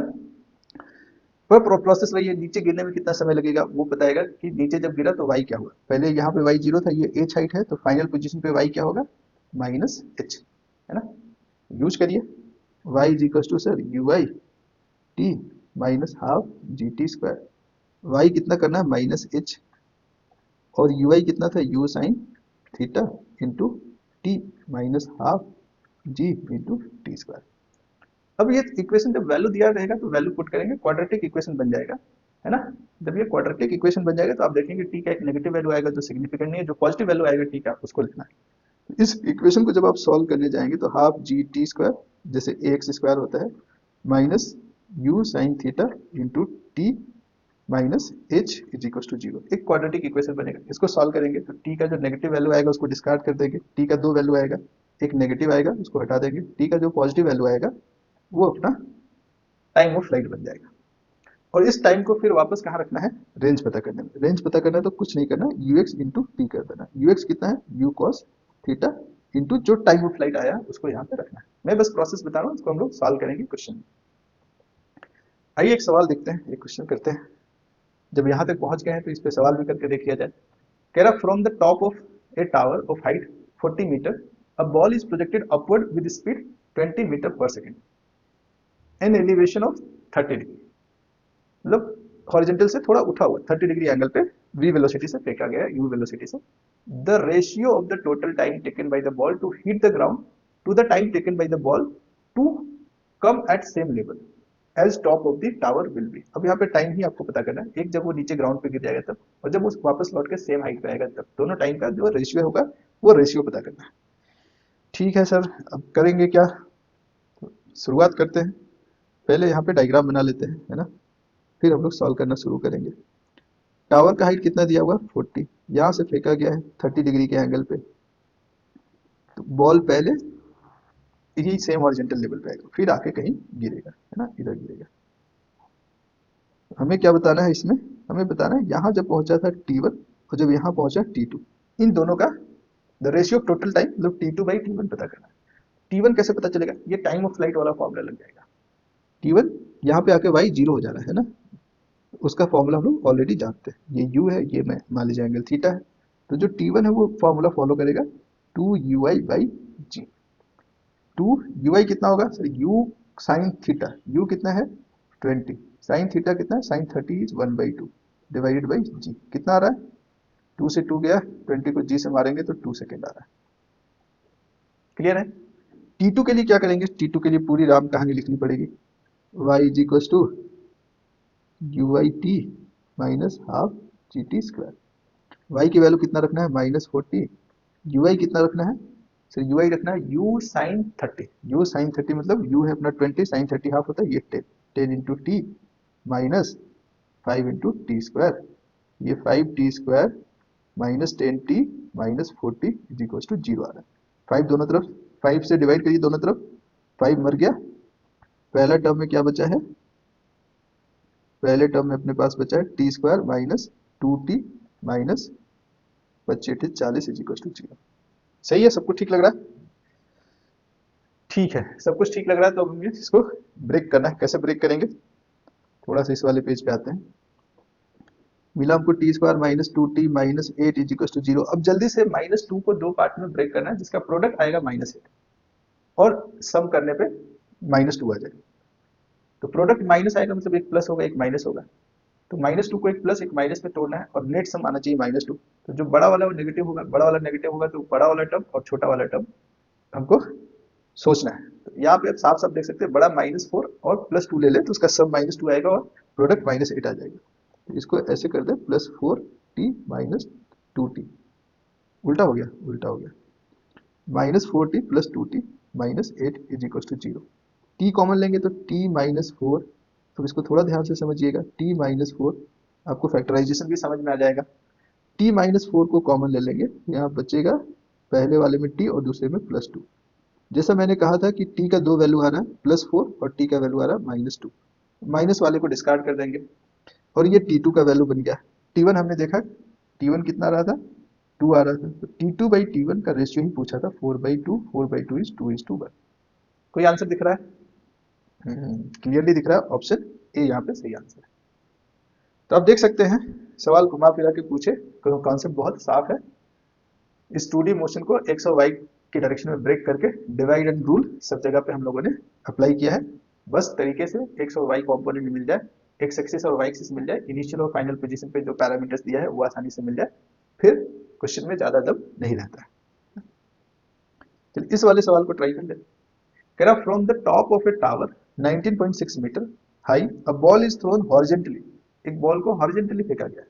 If the time joining the point of projection to the point where it hits the ground makes an angle 45 degree with the horizontal, then the initial velocity of the ball is।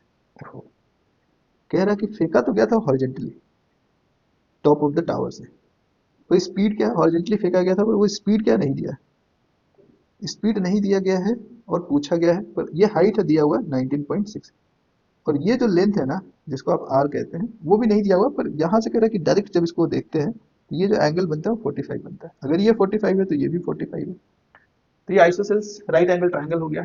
तो क्या are और H दोनों बराबर होना चाहिए, geometry का इस्तेमाल कर लिया। ठीक है, आर दिया हुआ है, एच दिया हुआ है, यू का वैल्यू पता करना है। आर के लिए हमने क्या फॉर्मूला बताया था आपको, जो हॉरिजॉन्टल रेंज है वो यू एक्स यानी यू इंटू टाइम पीरियड। अगर टाइम पीरियड का फॉर्मूला किसी को याद होगा तो ये √2h/g था और ये इधर अपना आर हो गया। अब सब वैल्यू पुट करके यू की वैल्यू पता करना है। आर कितना रखना है सर 19.6, यू अंदर में कितना है 2 इंटू 19.6। अब यहाँ पे जी की वैल्यू ना 9.8 रखने में फायदा है। क्यों फायदा है, 9.8 से 19.6 दो बार में आसानी से कट जाता है। उससे क्या, उससे ये 2 इंटू 2 जिसका रूट आसानी से 2 हो सकता है, 2u और इधर 19.6, तो u जो आ रहा है वो 19.6 डिवाइडेड बाई 2 और ये 19.6 डिवाइडेड बाई 2 फिर से 9.8 हो गया। तो u मिल गया हम लोग को बड़े आसानी से। फॉर्मूला याद नहीं रहता तो क्या करते सर, पहले टाइम पीरियड पता करते in terms of u, in terms of H, क्योंकि यू वाई तो जीरो है, यू वाई क्या जरूरत पड़ता है, टाइम पीरियड एच के टर्म में आ जाता है, एच हमें पता है, और फिर यू को मल्टीप्लाई करेंगे टाइम पीरियड से जो रेंज के बराबर होगा, रेंज भी हमें पता है। तो अब एक स्टेप दो स्टेप पीछे चले जाएंगे अगर ये फॉर्मूला डायरेक्ट याद नहीं है, पर हिम्मत नहीं हारना है, क्वेश्चन सॉल्व करना है। अब और एक इंपॉर्टेंट पॉइंट है प्रोजेक्टाइल मोशन से, और ऐसे बोल सकते हैं प्रोजेक्टाइल मोशन पे कुछ सवाल ऐसे पूछे जाते हैं जो इक्वेशन ऑफ ट्रैजेक्टरी से सॉल्व किया जा सकता है। पर इक्वेशन ऑफ ट्रैजेक्टरी है क्या, जब आप प्रोजेक्टाइल को फेंकते हैं एक कर्व बनता है, इस कर्व को बोलते हैं पैराबोलिक कर्व। अब बोलेंगे सर आप कुछ भी अपने मन से बोल देते हैं, पर ये पैराबोलिक कर्व होता है, ये मैथमेटिक्स बताएगा, है ना। बट ये कर्व है, तो किसी भी पॉइंट पे अगर x पता है तो उस पर क्या हाइट होगा, y की वैल्यू पता करना है, यानी x और y में जो सीधा रिलेशन है वो इक्वेशन ऑफ ट्रैजेक्टरी कहलाता है। x और y में रिलेशन कैसे मिलेगा, x हमें पता है टाइम के साथ वेरी कर रहा है, कैसे, ux इंटू टी। अब अगर हम यहाँ पे सिंपली u मान रहे हैं, एंगल थीटा मान रहे हैं, तो ux क्या होगा सर, ux होगा ux इंटू टी। क्यों लिखा सिर्फ, क्योंकि एक्सेलरेशन x के डायरेक्शन में जीरो है, मैंने y एक्सिस को वर्टिकल माना है और वर्टिकल डायरेक्शन में एक्सेलरेशन होता है, इसलिए हॉरिजॉन्टल डायरेक्शन में उसका कंपोनेंट जीरो है। तो x को क्या लिख सकते हैं, u cos theta into T. क्या y को हम लिख सकते हैं u sin theta into t minus half G T square. अब इन दोनों इक्वेशन से t को एलिमिनेट कर दीजिए, इक्वेशन ऑफ ट्रैजेक्टरी आपका बन जाएगा। इक्वेशन 1 और इक्वेशन 2 से t को भगा रहा है, इक्वेशन 1 से आप t को निकाल करके 2 में रख दीजिए, तो क्या बन जाएगा ये इक्वेशन, ये बड़ा आराम से y equal to you sine theta into t के जगह पे x by u cos theta लिखा जा सकता है, u cos theta minus half g into t के जगह पे क्या लिख सकते हैं, यू कॉस थीटा, नहीं एक्स ऊपर रहेगा, ये क्या हो गया, तो इसको फिर से बना देते हैं, x square by you square cos square theta, ऐसा बन जाएगा एक्सप्रेशन। हाँ सर, और इसको लिख सकते हैं y is equal to sine theta by cos theta, u से यू तो गया, sine theta by cos theta हो जाएगा tan थीटा, यानी x इंटू टैन थीटा, माइनस दूसरे वाले में ऊपर अपना g है, नीचे क्या है 2u² cos square theta into x²। ये जो इक्वेशन है, एक्सप्रेशन है जिसमें x² है, x है और दूसरी तरफ y है, ये पैराबोला का इक्वेशन होता है। पैराबोला क्या है सर? जनरली पैराबोला को आप समझते हैं कि y is equal to some constant into x² ऐसा होना चाहिए, या x is equal to less से y²। जनरली हम लोग ऐसा देखते हैं कि y is equal to ax² ऐसा होना चाहिए। पर कई बार क्या होता है कि जो ये टिप पॉइंट है वो ओरिजिन पे ना रहे, है ना। अगर ये कर्व उल्टा है तो पहले तो नेगेटिव लग जाएगा, y is equal to minus ax² हो जाएगा। तो कर्व जो है ऐसे ऊपर जो जाता है पैराबोला वो नीचे आ जाएगा, और इसके टिप को अगर शिफ्ट कराना है तो यहाँ पे x माइनस कुछ कांस्टेंट आ जाएगा, है ना, लेट से x माइनस x नॉट, और जब उसको एक्सपैंड करेंगे तो कुछ इस तरह का एक्सप्रेशन मिलेगा। ये पैराबोला का इक्वेशन है, ठीक है सर। अब इस इक्वेशन को थोड़ा और एक्सप्लोर करते हैं। ये जो आया ना x is equal to tan theta into x, और दूसरा जो टर्म आया है ना ऊपर जो g है उसके लिए कुछ इंतजाम कर लेते हैं। क्या इंतजाम है? ऊपर x² रहने दीजिए, नीचे आ जाइए 2u² कॉस स्क्वायर थीटा, और नीचे ले आते हैं g। और एक काम करते हैं, इस कॉस स्क्वायर थीटा को में से एक कॉस को हटाइए, इसको हम लोग कन्वर्ट करना चाह रहे हैं किसमें? tan थीटा में, या फिर ऐसे कह लीजिए इसमें एक काम करते हैं, ऊपर मल्टीप्लाई कर दीजिए। अगर ये u² साइन 2 थीटा बाई जी बन जाता है, उसके लिए क्या करना पड़ेगा, इसको साइन थीटा से मल्टीप्लाई और साइन थीटा से ही डिवाइड कर देते हैं। ऐसा करने से क्या होगा? तो ऐसा करने से क्या होगा, थोड़ा एक स्टेप और आगे बढ़ जाइए, हिम्मत रख के देखिए, कुछ मजेदार चीज आने वाला।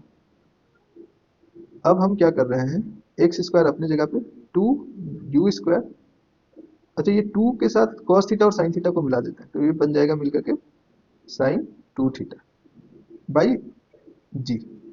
और ये नीचे का जो sin थीटा उसको ऊपर ले जाइए, और यहाँ जो cos थीटा छोड़ दिया था उसको नीचे लिख दे रहे हैं, ऐसा लिख सकते हैं। ध्यान दीजिए मैंने क्या किया, थोड़ा सा अरेंजमेंट किया है, नीचे का जो sin थीटा उसको ऊपर लिख दिया, उसके नीचे cos थीटा लिख दिया, बचा हुआ एक cos थीटा sin थीटा और 2 के साथ मल्टीप्लाई होकर के sin 2 थीटा बन गया।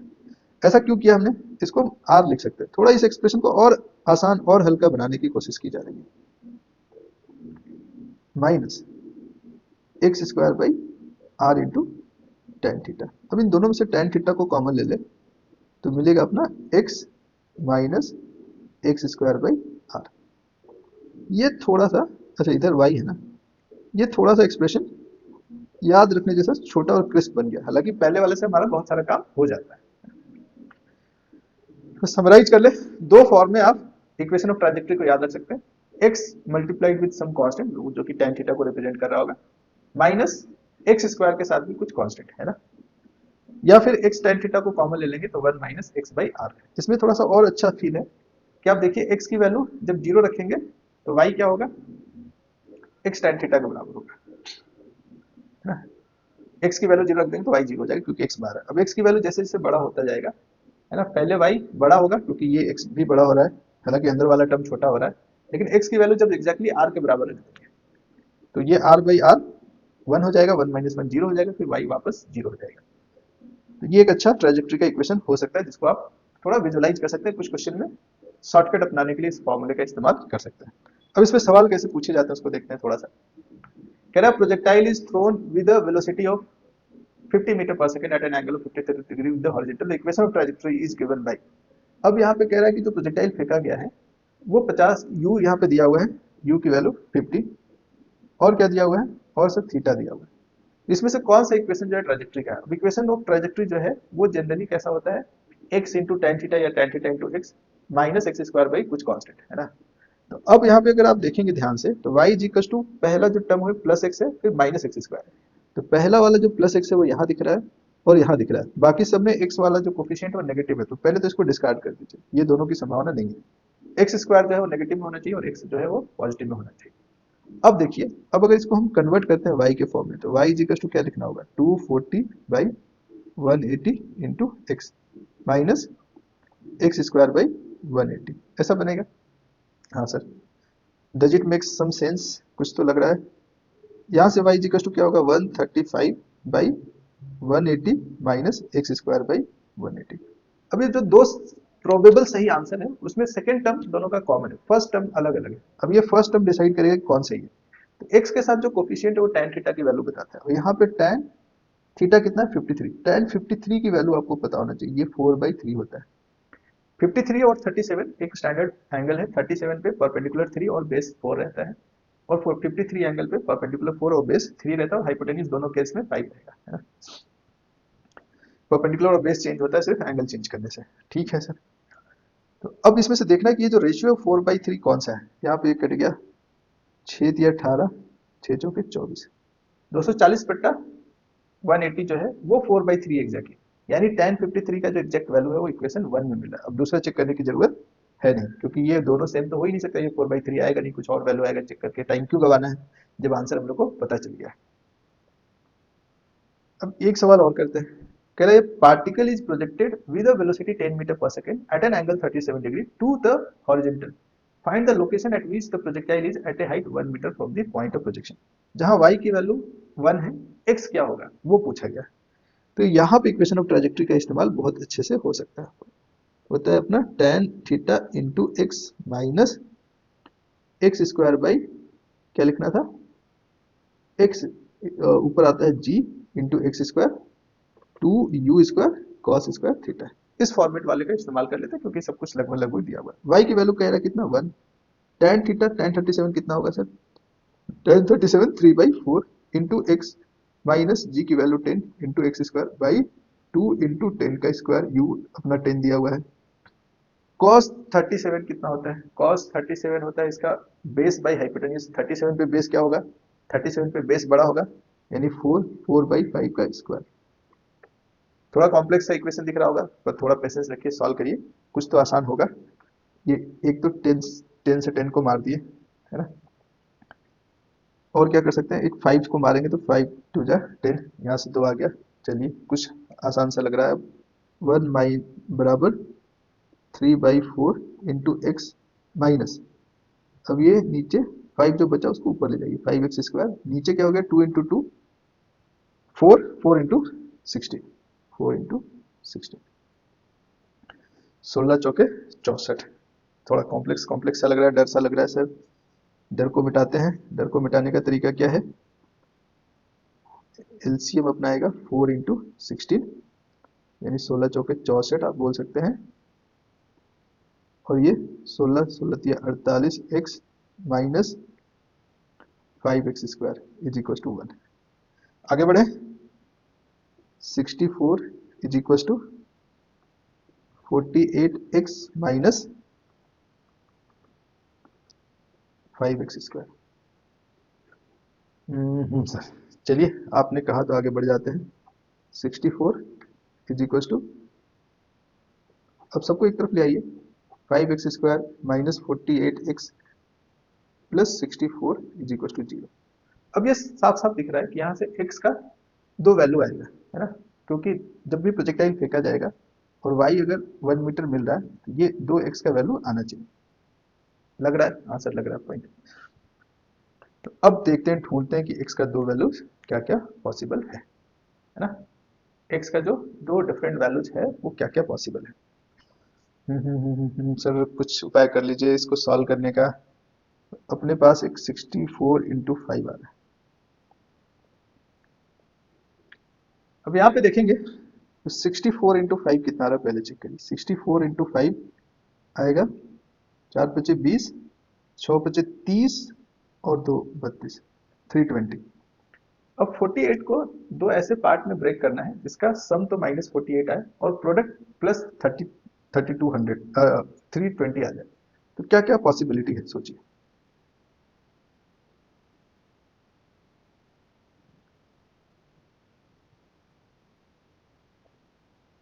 4 इंटू 40 इंटू 8 करें तो, 40 इंटू 8 करें तो हमारा 8 चौके 32, बहुत आसानी से आ रहा है। तो घबराना नहीं है, इसको करेंगे 5x square minus 40x minus 8x, काम अपना सॉल्व हो जाएगा, आसानी से फैक्टराइज हो जाएगा। अब क्या करेंगे, 5 कॉमन लीजिए, एक्स स्क्वायर माइनस 8x और यहाँ पे -1 सिर्फ कॉमन ले लीजिए, तो ये 8x माइनस सॉरी 8 कॉमन लीजिए, बाई -1 कॉमन लेंगे, -8 कॉमन ले लीजिए, -8 कॉमन लेंगे तो यहाँ पे x -8 यहाँ बचेगा इज इक्वल टू 0।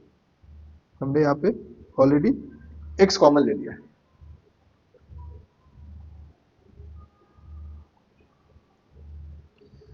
अब क्या करेंगे, अब तो आसान हो गया। अब 5 कॉमन लीजिए, यहाँ से 5 ले या 5x ले, 5x कॉमन लीजिए तो बचेगा अंदर में x, और यहाँ पे 40 में से 5 ले लीजिए तो 8 बचेगा, x बाहर ले ही चुके हैं। यहाँ पे -8 कॉमन लीजिए तो x -8 यहाँ बचेगा इज इक्वल टू 0। x -8 को कॉमन लीजिए तो दूसरा बचेगा यहाँ पे 5x और -8 इज इक्वल टू 0। अब यहाँ से x इज इक्वल टू 8 आ रहा है और दूसरा आ रहा है x इज इक्वल टू 8/5। तो दो वैल्यू जानने का कारण क्या है कि दो ऐसा x का पॉइंट आएगा जिसपे y सेम मिलने वाला है। तो आप समझ गए, कभी कभी प्रॉब्लम थोड़ा डिफिकल्ट लगता है पर इक्वेशन ऑफ ट्राजेक्टरी यूज करके आसानी से भी सॉल्व किया जा सकता है ना। अब आते हैं अगला केस देखते हैं, और आखिरी केस भी कह सकते हैं, projectile on inclined plane. Inclined plane पे जब प्रोजेक्टाइल फेंका जाएगा, इसमें दिक्कत क्या आएगी, थोड़ा फाइनल पॉइंट जो है ना वो आपको ग्राउंड पे वापस नहीं गिरता हुआ दिखेगा। एक इंक्लाइंड प्लेन बना ले पहले।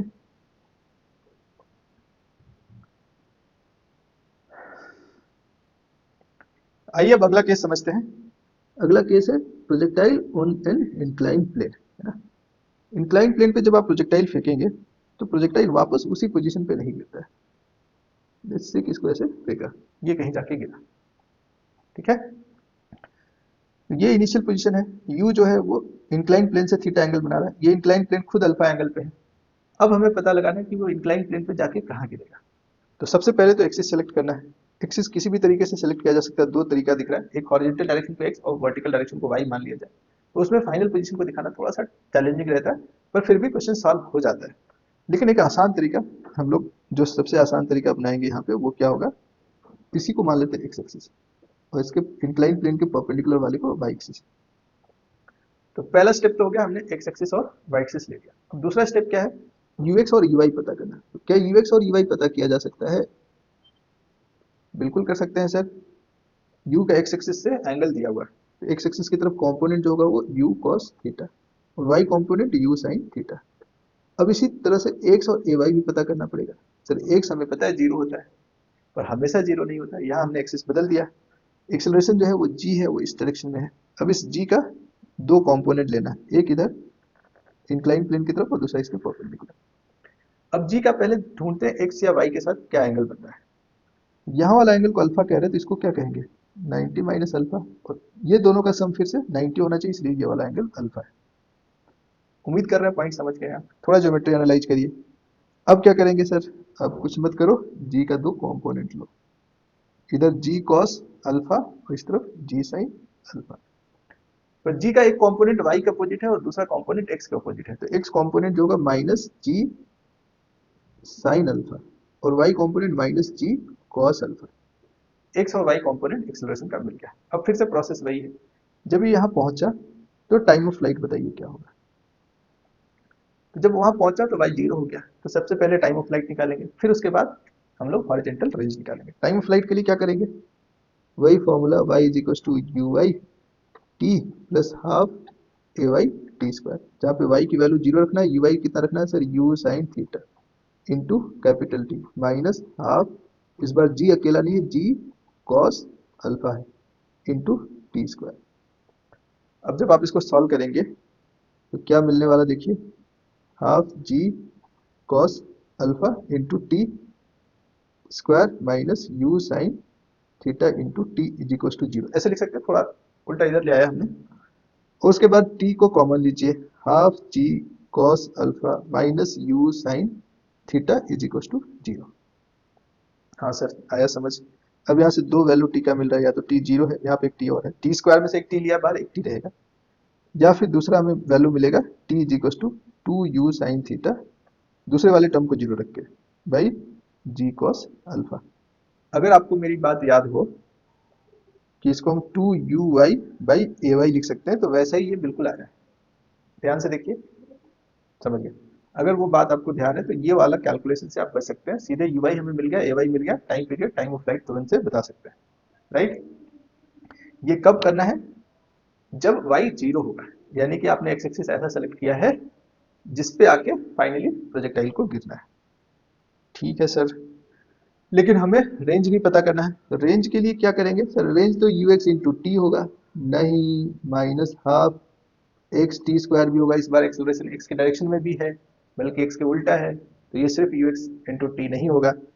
ठीक है सर, तो यू एक्स कितना है, u cos theta into t कितना आया है, टी आया है 2u साइन थीटा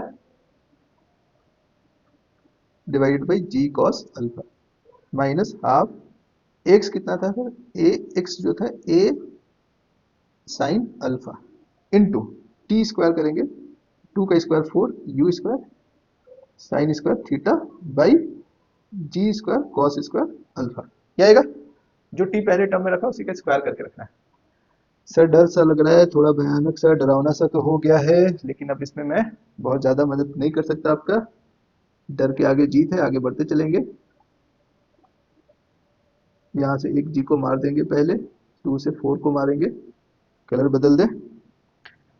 अब यू स्क्वायर है, यू स्क्वायर है, ठीक है सर रहने दीजिए, यू स्क्वायर यहाँ पे भी यू स्क्वायर है, कुछ कुछ चीजें जो कॉमन है उसको बाहर निकाल लीजिए, टू टू यहाँ भी है, यहाँ पे 4 है, तो 2 ले लेते हैं कम से कम पहले बाहर, यू स्क्वायर यहाँ पे यू स्क्वायर ले लेंगे, कॉस थीटा इधर है नहीं है, साइन थीटा है, तो साइन थीटा को बाहर ले लेते हैं, और जी कॉस अल्फा दोनों में इसको बाहर ले लेते हैं, यहाँ बचा अंदर में कॉस थीटा माइनस दूसरे वाले टर्म में हमने क्या क्या बाहर निकाल लिया था, यू स्क्वायर बाहर निकाल लिया, साइन थीटा एक बाहर निकाल लिया, तो अंदर में बचा अपना sign alpha into sine theta, और यहाँ पे जी, एक जी तो बाहर, एक ही जी था एक बाहर चला गया, बचा सिर्फ कॉस अल्फा, एक कॉस अल्फा बाहर चला गया। अब अगर इसको थोड़ा सिंप्लीफाई करेंगे तो 2u square sine theta by जी, और यहाँ पे ये cos theta into cos alpha minus sine theta into sine alpha by cos alpha, यहाँ पे भी एक कॉस अल्फा है, ऐसा। अब इसका सिंप्लीफाइड वर्जन क्या होगा, cos A into cos B minus sine A into sine B को कॉस ए प्लस बी भी लिखा जाता है, तो अब इसको थोड़ा छोटा कर देंगे, आर हो गया 2u square sine theta into ऊपर में आ जाएगा कॉस थीटा प्लस अल्फा, और नीचे लिखना है जी कॉस स्क्वायर अल्फा। थोड़ा डरावना लग रहा है, कॉम्प्लेक्स लग रहा है, पर क्वेश्चन को वैसे ही सॉल्व करना है, टाइम पीरियड निकालिए, वैल्यू पुट करिए टाइम का, और सॉल्व करके निकाल लीजिए, इतना हेवी भारी भरकम सा फॉर्मूला अगर आप याद नहीं रख पाएंगे। ये अपना फाइनल कंक्लूजन है, जो रेंज आ रहा है 2u square sine theta into cos theta plus alpha divided by g cos square alpha. Good, process आपको समझ में आ गया, एक्स एक्सिस वाई एक्सिस लेना है, फिर एक्स कॉम्पोनेंट और वाई कॉम्पोनेंट ले लेना है यू का, और जो एक्सेलरेशन है उसका भी एक्स कॉम्पोनेंट वाई कॉम्पोनेंट ले लेना है, और उसके बाद आगे बढ़ना। अगर ये काम आप कर लेते हैं डायग्राम में जो दिखाया गया है, तो इस फॉर्मूले तक आसानी से पहुंच सकते हैं, एक रास्ता साफ हो जाएगा।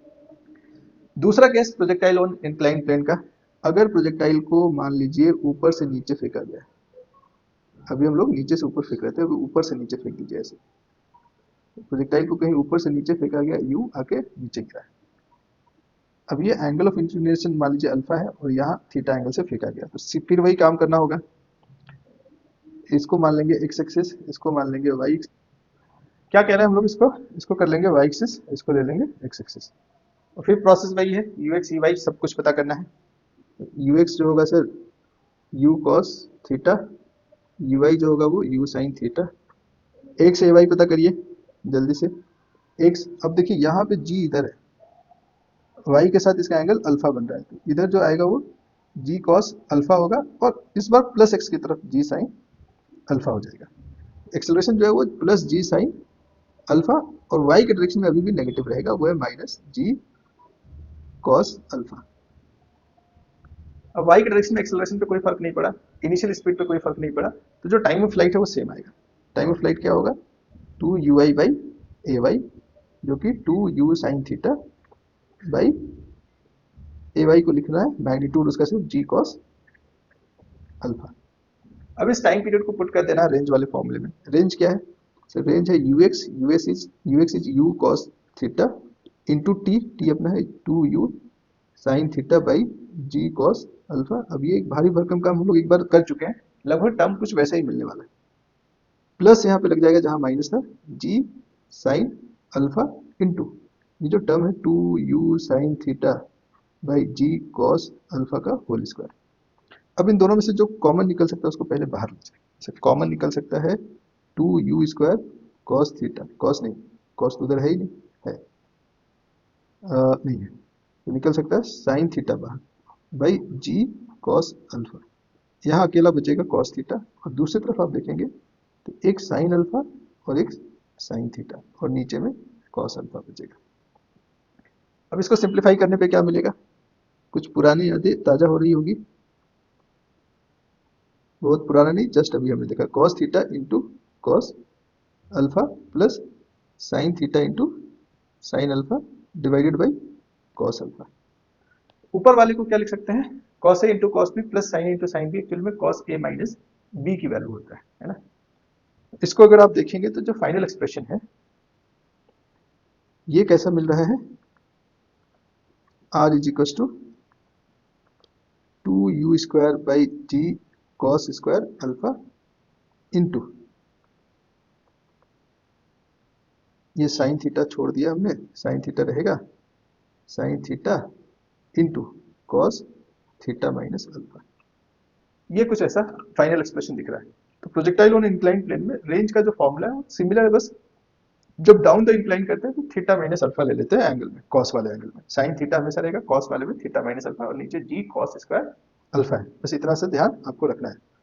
2u स्क्वायर कॉमन है, sign theta into cos theta जो आता है रेंज के फॉर्मूला में, थोड़ा याद करने का तरीका मैं बता रहा हूँ। जनरल जो हम लोग फॉर्मूला याद रखते हैं उसमें क्या याद रखते हैं, 2u sign to you square sign two theta, जो क्या है कहाँ से था 2u square sine theta into cos theta से। तो यहाँ पे 2u स्क्वायर साइन थीटा तक कॉमन है, कॉस थीटा की जगह पे थीटा माइनस अल्फा हो गया और नीचे जहां सिर्फ जी था वहां पे जी कॉस स्क्वायर अल्फा आ गया, जी कॉस स्क्वायर अल्फा आ गया। बस इतना आपको ध्यान में रखना है।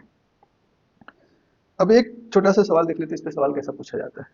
कह रहा find the range of projectile on the inclined plane which is projected perpendicular to the inclined plane with velocity 20 metre per second as shown in figure। अब ये जो एंगल है वो 90 डिग्री दिया हुआ है, ठीक है सर 90 डिग्री दिया हुआ है। कौन सा एंगल है ये, 90 डिग्री जो एंगल दिया हुआ है प्रोजेक्टाइल का वो थीटा है अपना, 90 है। अल्फा दिया हुआ है 37। Find the range of the projectile, ये डाउन द इंक्लाइन फेंका गया है तो रेंज का जो फॉर्मूला लगेगा वो क्या लगेगा सर, रेंज का फॉर्मूला लगेगा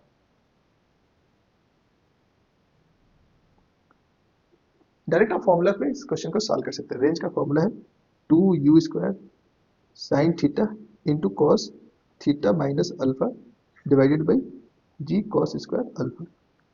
2 ठीक है, u कितना कह रहा है 20, 20 का स्क्वायर साइन थीटा, थीटा 90 है तो साइन थीटा कितना हो गया 1 इंटू कॉस 90 माइनस 37 कितना हो गया कॉस 53।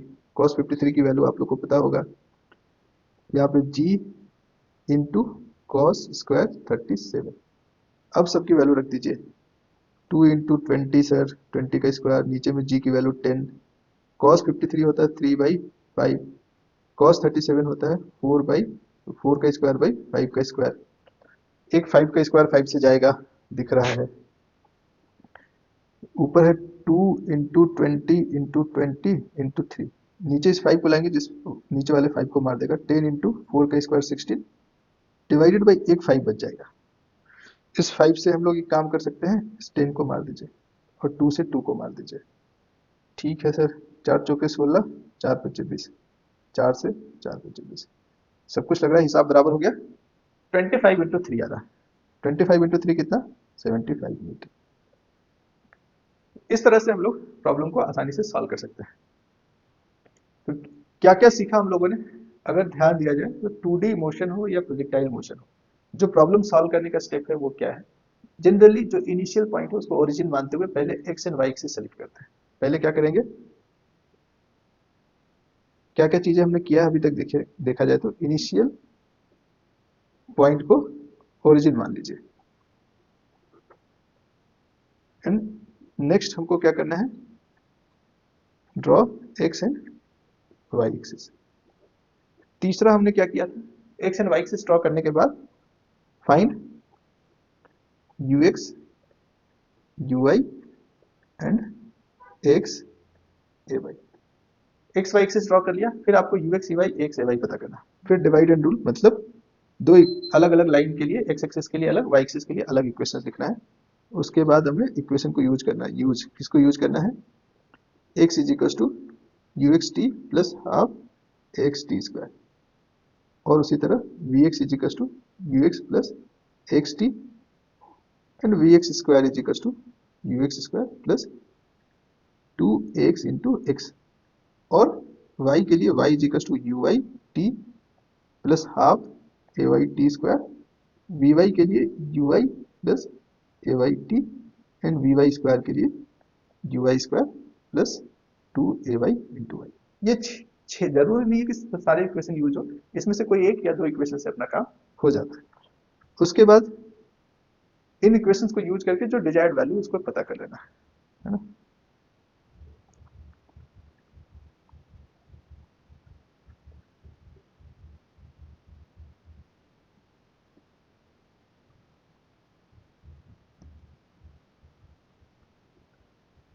अगर इस चैप्टर को समराइज किया जाए तो पूरे चैप्टर में हमने यही काम किया। अगर आपको कोई फॉर्मूला याद नहीं है प्रोजेक्टाइल का, 2D मोशन का, तो घबराना नहीं है। ये प्रोसेस जिसने फॉलो कर लिया ना, वो 2D मोशन के सारे क्वेश्चन को उड़ा सकता है। तो चलिए, थैंक यू। उम्मीद करते हैं आप लोग मेरे साथ बने रहेंगे, है ना। और अगले वीडियो के लिए आप लोग कमेंट करिए कौन किस टॉपिक पे सबसे पहले आपको वीडियोस चाहिए। बहुत जल्दी आपको अगला वीडियो भी मिलने वाला है। Thank you.